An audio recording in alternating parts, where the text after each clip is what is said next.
Bună, dragii mei, vă salut Angela. Sunt pregătită, după cum vedeți. Am bagajul făcut, plec în Ucraina la un eveniment, la o nuntă frumoasă.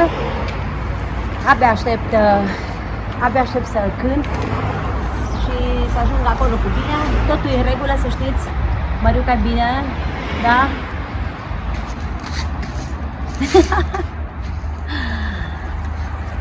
Vă mulțumesc că mă urmăriți și sunteți alături de mine și nu uitați, abonați-vă la canalul meu de YouTube ca să aflați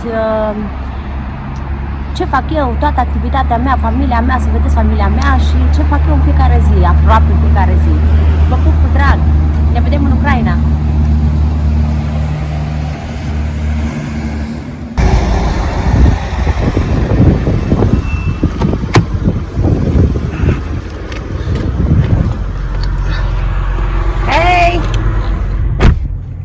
Cine e șoferul?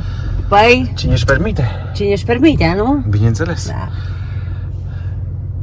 Trebuie să conduc eu, să vă spun de ce. Pentru că nu-i place la bebe să conducă altcineva și în curbe mi-e foarte rău. Asta e adevărul și n-am ce să fac.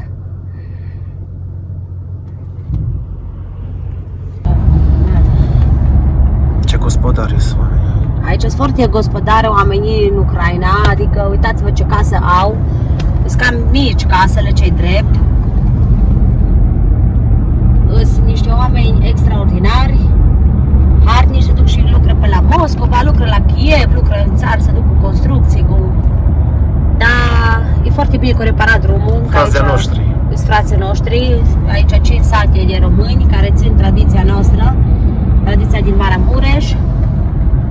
Și ce mă bucură cel mai mult că au făcut drumul. Deci aici era un drum, vai de el, drum. Și acum văd că l-au asfaltat de când am fost noi din vară. Ultima dată aici, în localitatea asta, că am mai fost de Crăciun.